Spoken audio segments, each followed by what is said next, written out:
All right, hello everyone.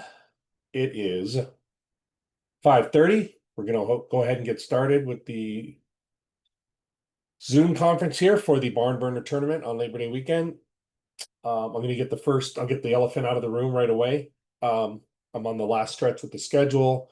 I have Saturday, Sunday, and Monday done. Friday, I will get done in the next couple of hours. I'll get it to the rinks and might be able to get it out tonight. If not, it will be first thing in the morning. So I just want to give you guys all that information. It's a big one. There's 250 games. We have 116 teams, and we're playing at 4 different rinks. So we have games at Advent Health Center Ice. That's the main facility for the tournament. We have 4 sheets going there. We also have the Nest. We're playing on 1 sheet there the whole weekend. We are at the TGH Iceplex in Brandon on both sheets, all 4 days. And we are also playing some games at TDSA on Saturday and Sunday. Saturday, we have one rink all day, and the South rink we have for like 3 or 4 games in the evening. And then on Sunday, we're playing 4 games on each rink in the morning. So that's all the rinks. The locations, contact information for each facility will be on our website. I'm going to share that right now. The website is bluelinetournaments.com. And this is the site here. To get to the Barn Burner event, you can get there through clicking the Barn Burner logo, or you can go to event websites, Barn Burner Labor Day Tampa. So we'll click that. That'll bring up the Barn Burner site for the tournament itself. As I was mentioning earlier, if you go to the venues link here on the top menu, it will show you all the sites. AHCI stands for Advent Health Center Ice. So it's a lot to type out, and it takes up a lot of space. So we abbreviate it to AHCI. The Nest is Nest Hockey Academy. TBSA you'll also see as Tampa Bay Skating Academy, and you'll see TGH Iceplex. So those are the 4 facilities we'll be using. And as you click on venue, you'll see those locations. Okay. With respect to video, we have Live Barn available for all games at Advent Health Center Ice, Tampa Bay Skating Academy, and Nest Hockey Academy. TGH Iceplex in Brandon does not have Live Barn, so there will be no live streaming available from that facility. So if you want to get video, you'll have to bring your own video devices to record games from Brandon, the TGH Iceplex. With the rules of the tournament, all rules will be played with the 2025 to 2029 USA Hockey Rulebook. This was a rule change year, and there have been a few changes to the rules. Just make sure you familiarize yourselves and your teams with the rule changes. There were some changes to icing, I believe, with respect to shorthanded teams icing the puck, as well as adjustments to immediate offsides at the older divisions. So just look those up. With your team should know what those are. We use a 2 official officiating system for 10 and under, 12 and under, and 14 and under.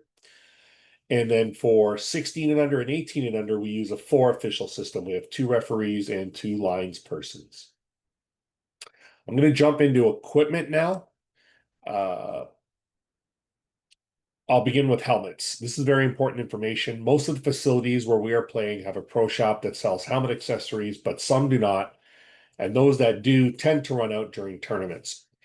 The following is a list of items that every helmet must have. And I'm going to put a quick diagram on the screen for you.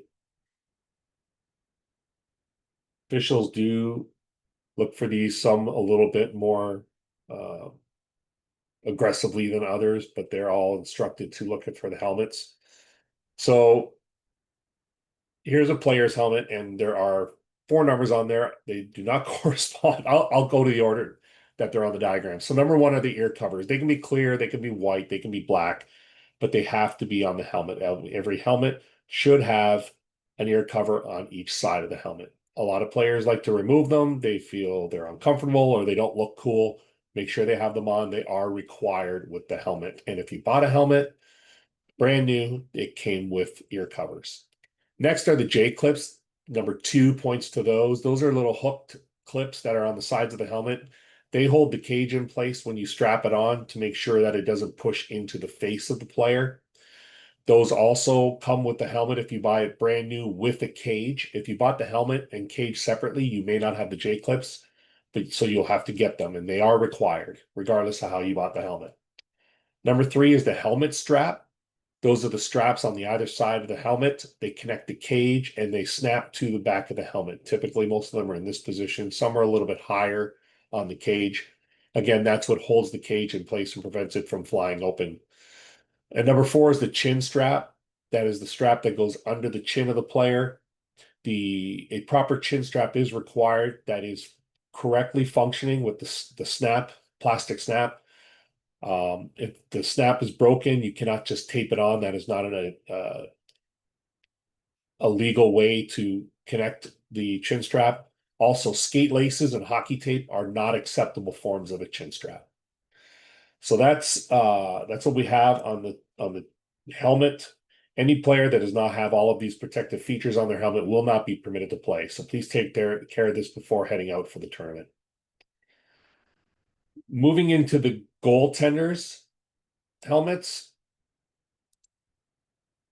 Here's a diagram. All the goaltenders helmets, the helmet and the cage are, for purposes of HEC certification, Hockey Equipment Certification Council, are considered separate pieces. So each one must be certified.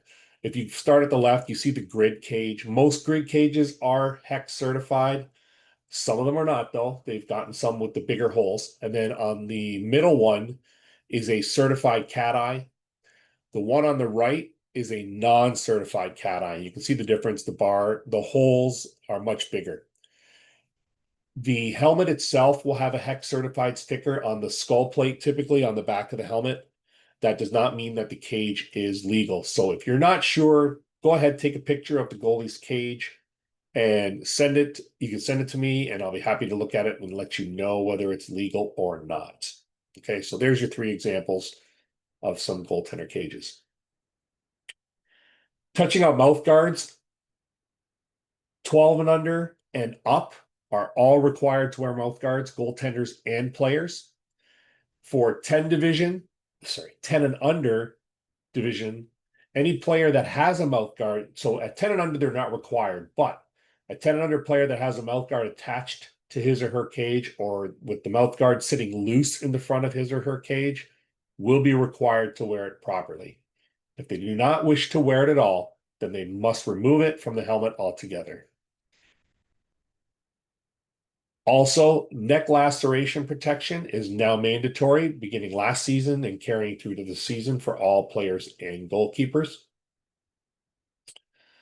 Okay, that covers all on equipment. Does anybody have any questions on that? Okay. I'll move on to rosters. If you have any questions, you can, interrupt me if you'd like, or you can throw it down in the chat as well. And we'll be happy to answer any questions you might have. Okay. Rosters. We do not allow double rostering of players or goaltenders. Kristen, mouth guards are mandatory for 12 and under and up, all players and goalies. 10 and under is not mandatory. Okay, double rostering of players, we do not allow it for goalies or players. They can only play on one team. Coaches are a different story. Coaches are allowed to coach multiple teams. Now, if you're playing the tournament using your regular season official roster that you're going to use, then all players on that roster are eligible to play in the tournament. If you are using what's called a tournament roster, typically, I believe it's a Florida thing, then there are rules and deadlines that must be followed. Please know these rules that are posted on our website to ensure that your roster is in compliance. I'm going to show you where that is right now in case somebody's using a tournament roster, but I don't believe anybody has notified. Oh, one team did notify me that they are. So here, when you're on our website, our Blue Line site, if you go to rules, gameplay roster rules. And here you'll see the link to the roster rules, and it gives you a pretty detailed view on what the roster rules are for tournament rosters.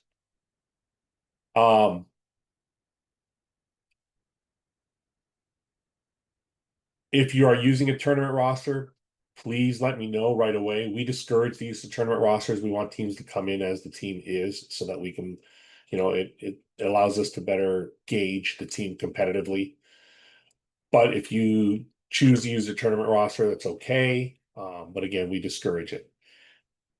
If you are using one, please let me know right away. I need to know immediately. And the other reason is that a SEHOF requires a minimum of 10 days prior to the tournament for the submission of any tournament roster requests. So actually, you're now within that 10-day window. So it's not likely you'll get approved for a tournament roster. So please keep this in mind if you were or are planning on using a tournament roster. And if you have a question about the tournament rosters, please email me for clarification. Don't assume that a player is eligible, and don't assume that your tournament roster is okay until you speak to me first. So having said that, even if you're using a tournament roster, each team is required to have a USA Hockey 1T roster approved by their local state registrar. That's the official roster. Please email me the link to your USA Hockey official roster provided to you by your registrar. It is the one that has the words, I believe it says public roster in the URL. It'll say portal.USA Hockey, and then in there it'll say public roster or something. It'll say the word public in it, and then followed by a whole bunch of letters and numbers. This approved roster is required for participation in the tournament. Additionally, for all non-Florida teams, you are required to submit an Excel roster spreadsheet. I will distribute that sheet later this week, probably tonight, and it should be completed in its entirety and submitted right away once you have it completed. That is for non-Florida teams.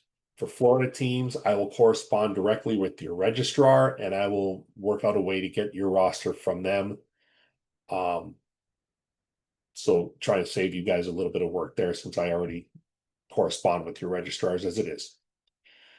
There will be a drop dead date for adding players and goalies for the tournament. That date is Wednesday, August 27th. That is next Wednesday at 11:59 p.m.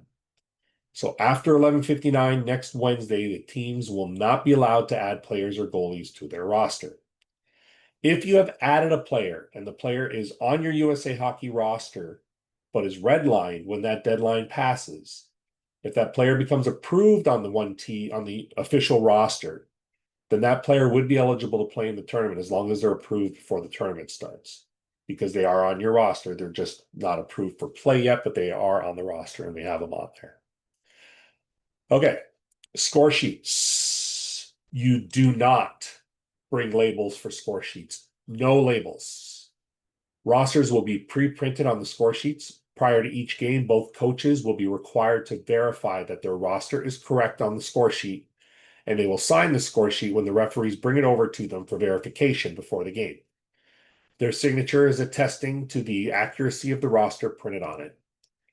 If the roster is incorrect, it is the responsibility of the coaches to make the corrections immediately, such as crossing off players that are not there and making sure all players playing are listed with the correct jersey numbers. If it is not corrected, it is still the coach's responsibility, and the appropriate penalties will be assessed if a player needs to be added once the game has begun, assuming that player is eligible to participate. The coach should check to make sure all players and goalies are listed and that jersey numbers are correct. If a player is late getting to a game, the coach should leave the player on the roster so when they arrive, they don't cross them out yet so that they can play when they get there. If they cross the player off and the player then arrives, the team shall be assessed a minor penalty to add the player back before the player is allowed to participate. If the player is left on the score sheet and instead of arriving late does not arrive at all, The coach should then cross the player's name off the score sheet at the end of the game. At the conclusion of all games, we will not make copies of the score sheets available on a mass basis. Instead, the game results will be entered online at bluelinetournaments.com. So if you go to our website, we will enter the results. This is not, obviously, this is 2024's. So the schedule will get brought, it'll be posted here, the result. You can click on details, and that'll give you like a run through of the goals and the penalties. If you click on this score sheet icon, it'll give you an electronic version of the data entered score sheet. This is not sufficient for use for USA Hockey Nationals. So why are we doing this? We will take all of the official score sheets, the paper ones, after the tournament. We'll create a PDF document or set of PDF documents with them, and then send you all a link to the score sheets PDF document. So you will be able to download and print the score sheets that you need. These score sheets in the PDF document are usually made available the day after the tournament's last day. That way you don't have to remember to come and get the score sheets after every game, and you don't have to carry it around with you all weekend. These score sheets provided in the PDF document are approved for use as documentation for your end of year binders for nationals bound teams. So when you make your binder, you can use these score sheets for documenting your games. And if you're not nationals bound, they are still eligible to be used for documenting games for any other events like state championships that you may need documentation of score sheets for. The main tournament office for this tournament is located at Advent Health Center Ice. It'll be located in the multi-purpose room, which is the large room to the right of the main lobby. We will also try to get the entrance on the side of the building open as well through the weekend so that you can come in through there. We have check-in there. And also we'll have a bunch of vendors in there, and I'll go over those in a minute. We will have a minimum of one tournament director on site at every tournament site at all times when there's games being played. And that includes all of Advent Health Center Ice, Nest Hockey Academy, TGH Iceplex, and Tampa Bay Skating Academy. Penalty box attendance. Each team must provide a representative, one adult only, for their team's penalty box for all games. Only one person is allowed in the penalty box to be attendant at any time, and this could be any adult 18 years of age or older.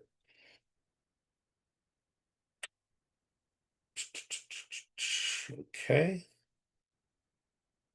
All right. Female locker rooms. There will be designated female locker rooms at each facility. Please check in at the front desk of the facility when you arrive to get that information on where they're located and how to access them. Facilities, we have some of the facilities have rules. If they have a document, we will post them on the website. Most of them do forbid tailgating on site, and they do not allow overnight parking either. So they wanted us to communicate that to everybody. If you're planning on doing something like that, I would check with the facility first before attempting to do so. They are pretty vigilant about making sure that that does not happen. All right, the start of games, we will play on-time hockey for this tournament. This means that games will not start early. At all facilities, games will start at their scheduled time unless we fall behind, and they will start 15 minutes after the end of the previous game. Players and team officials are directed to wait until the Zamboni is off the ice. Zamboni doors are closed, and the referees or linesmen direct the teams onto the playing surface before going onto the ice. This includes remaining off the boards and remaining off the player benches while the Zamboni is still on the ice. Any team that proceeds onto the ice prior to being directed to do so by the referee or linesman will be assessed a minor penalty for delay of game to start the game. This is not just a safety rule, but it's also an ice quality rule. By allowing the ice a full time between games to freeze after resurfacing, we can ensure a much better ice surface over the entire 4 days, which is a lot of stress on an ice surface. For handshakes, we use a different handshake protocol for Blue Line. We do the handshakes before the game. So the procedure is the Zamboni will leave the ice, the referees will come on, they will wave the teams onto the ice for the warm-up. The players come on, they'll do their 3-minute warm-up. The buzzer will go. At that time, the players will then line up at center with their helmets on, and they will shake hands. Once they've shaken hands, they'll go to their bench, have their little chat with their coach. Then they'll come out with their lineup, their starting 5, and then we'll start the game. We do this to prevent the possibility of any extracurricular activities following the game, such as some little dust ups and that kind of thing. We've found it definitely reduces problems at the end of the game. So what happens is once the buzzer goes to end the game, the teams leave the ice immediately. They typically will come onto the ice and congratulate their goalie, but then they go right off the ice from there. Jerseys. All teams should have 2 sets of jerseys, a light colored set for home or white, and a dark colored set for the designated away team. Each game has a team designated as away and a team designated as home. Let me see if I have an example here.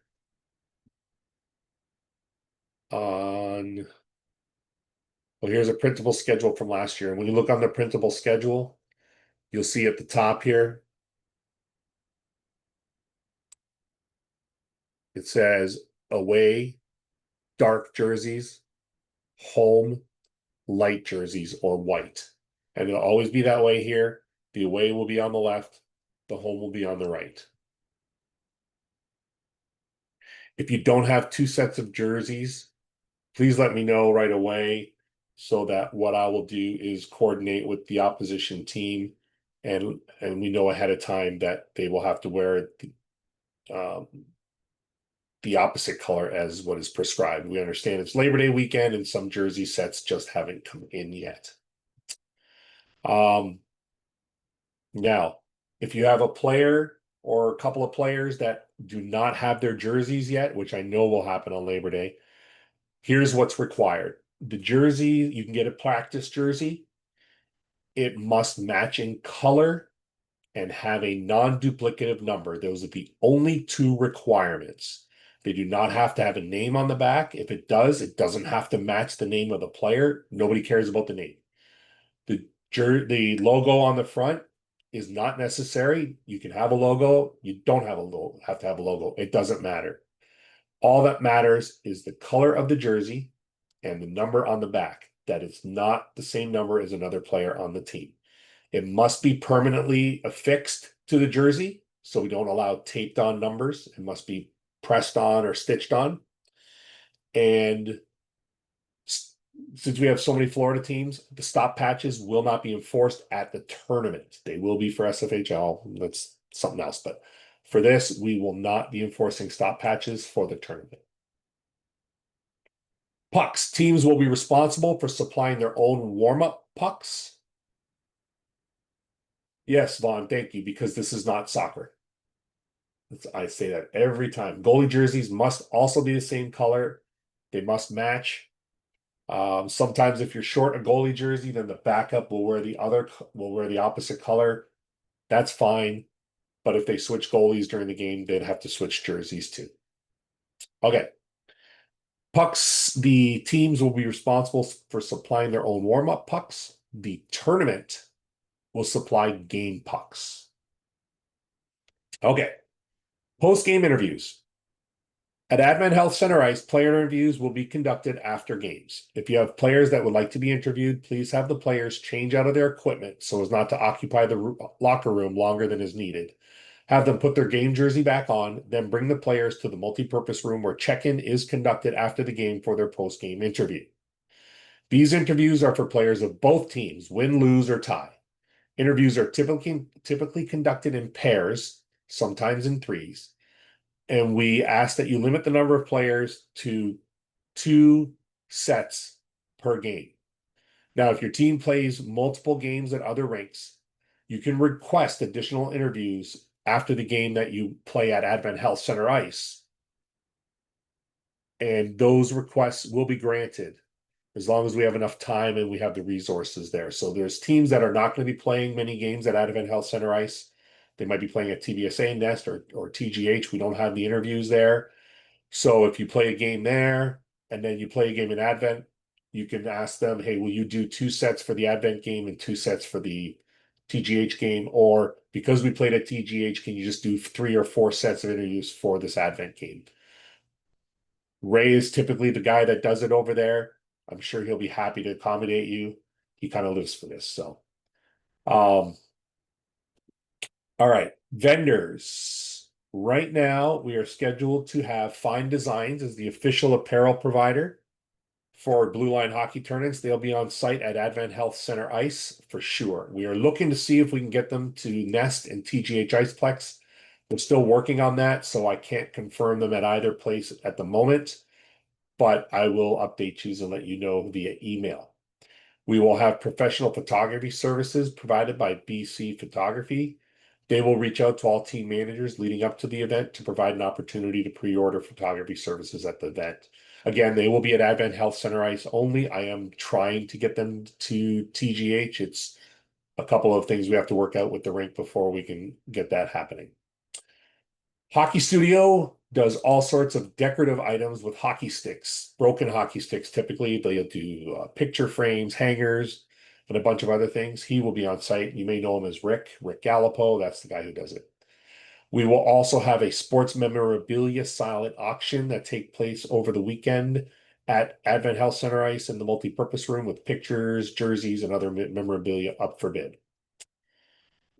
All these vendors, as I mentioned, will be located in the multi-purpose room at Advent Health Center Ice, where you will check in at. Now, as for check-in, each team should come in to the tournament director area before their first game of the tournament. Go to the director an hour before the game, please, and just check in. Pretty much you're just going to say, hey, we're here. We're good to go for the tournament. Do you have anything for us? Chances are the tournament director will not, but there is a chance they may have an issue with a roster. We'll try and resolve that before you get here. So the check-in is very simple, but it's important to just check in and let us know that you are there for the game so we know the game will be able to go off on time. When it's at Advent Health Center Ice, it will be in the multi-purpose room. At the other 3 sites, we'll have a table set up with the Blue Line table covers on them, so you'll be able to identify where we are. As I said, there will be a director at every site. Okay, finally, moving on to the website. I've kind of shown you a little bit with the website already, so I'll just kind of touch on it a little bit more here before we go. This is the Barn Burner site right here. So you can go to the standings link here, and that'll bring up all the standings for the tournament. These, again, are last year's. What you'll want to make sure is under year that you pick all years, and then season, you'll pick 2025 BBOLD. BBOLD stands for Barn Burner on Labor Day weekend. And then the division, you can leave it at all divisions, or you can pick a division to narrow it down. Once this changes to 2025 schedule, you'll know that the schedule has been distributed and posted online. There is a printable version, which I already showed you, and then there's an online schedule. On the online schedule, again, you'll want to make sure that it says all years, and then it'll say 2025 BBOLD. And then you can either look at all divisions or you can pick certain divisions. Make sure it says season here so that you can see everything. If you have it set on week, then it won't show because we're not in the week yet of when tournament games will be scheduled. Even month, sometimes it won't show you September 1st games because you're in the month of August. So make sure it's set to season. We have tournament rules. Obviously, you can click there. The venues link I showed you. And then the playoff brackets, they may not all be functional. We do have a few divisions that are just enormous, the 10 and 12 team divisions. And I'm still working with them to see if we can get their playoff brackets working, the automated brackets working. I think it's going to work, but until we finalize that, I just don't want to say yet that it will be. One last thing I want to mention about the standings. as you get to the last games of the tournament, of the round robin portion of the tournament, you'll see everybody will have, say it's a 4-game round robin, and this is 10A White has a 4-game round robin. You'll see the 4 games played, and you'll see the records and the points. And if there's no ties in points, then you can go with that set of standings as 99% sure is accurate. But if there's ties in points, check the schedule, the online schedule. The online schedule is the schedule that will update as the tournament goes on. Scores will get populated. Also, I'm going to show you Orlando's since Orlando's already posted.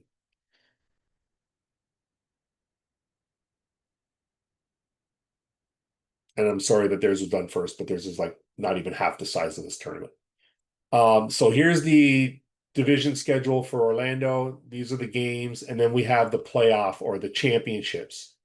So the playoff games will be shown. Will show like this before they're actually played. I don't know why I clicked that. It'll say the division. It'll say whether it's a championship or it'll say semifinal, quarterfinal, and it'll say the seeding. And while it still says that, the standings order is not final. Once this game is populated with the teams, then you know that it's final, and then you know the schedule is what it is. So do not try and extrapolate from the standings what your schedule will be if there are ties, because we have to manually do some of the tiebreakers, and sometimes they get pretty complicated and the system cannot handle them. Okay. All right. That is all of the information that I have for today. I ran 2 minutes over 30 of over 30, not over an hour. Does anybody have any questions?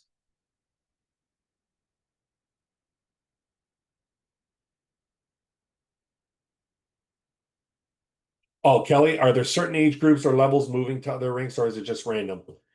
So it is neither.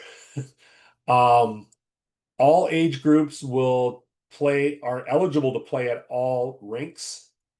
I do have hotel locations for all teams. So that's part of the reason this is taking a little longer, is although it's not going to be perfect, I'm doing the best I can to try and schedule teams to play some games closer to their hotel. So some teams that are staying out at Suncoast Parkway might play games at TBSA because it's pretty close for them, as opposed to teams playing or teams that have hotels over by TGH Iceplex. TBSA is quite a haul for them. So that's part of the reason why the schedule is taking a while, because it's a little bit more manipulation with that. Playoff games, those are what they are. There's no, I can't predict who's going to be at which games, and sometimes the division might play one semifinals at one site and the other semifinals at another. So that's kind of how it's going to go. Okay. A few questions popping in here. This is great. Matt Routman, I missed the first part. Do you need print score sheets? You do not need to print score sheets either. I said we do not bring labels, but I did not tell you not to print score sheets. So great question. You do not print score sheets. You do not have to get score sheets. You don't have to take pictures of the score sheets. You don't have to do anything with the score sheets at all. As I said, I will email you all a link to all the score sheets after the tournament is over. Andrea, if the player's jersey number doesn't match the roster number you receive, can you just fix it on the sheet? Yes, actually, that is one of the coach's jobs when he checks the sheet before, is to make sure the roster numbers match. If you see that as a team manager, it would be great if you could come to the tournament check-in and let us know about it so we can change it in the system, and it will update it for all future games in the tournament. So it'll make it a lot easier, and your coach won't have to keep changing it. Whitney, as to the roster, we need to send you the link to it, or will you get it from our registrar? Non-Florida teams, you will have to send me your public roster link, and you will also return an Excel spreadsheet that I will be sending to you. If you are a Florida team, I am going to get with your registrar to send me the links to your rosters, as well as an export of your roster. If I can't get exports of the rosters, then I will also have you do the Excel spreadsheets. But as of right now, Florida teams will not need to, as managers of Florida teams, you really don't have much to do with the rosters right now. I'm going to go straight to your registrars. Just cut out the middle person. So great questions, everyone. There's no others. I will go ahead and shut this out and let you know that my plan is by first thing in the morning to have the schedule out and done. I apologize again for it taking so long. It's typically not this late, but again, we're typically not a 116 team tournament with 215 games across 4 sites. That's a first for us here. And so we're just working through that logistics a little bit. Thank you, everybody, for joining us on the call today.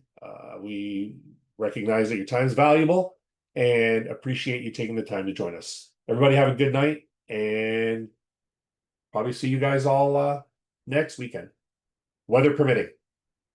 Had to say it, didn't I? Hang on, Vaughn.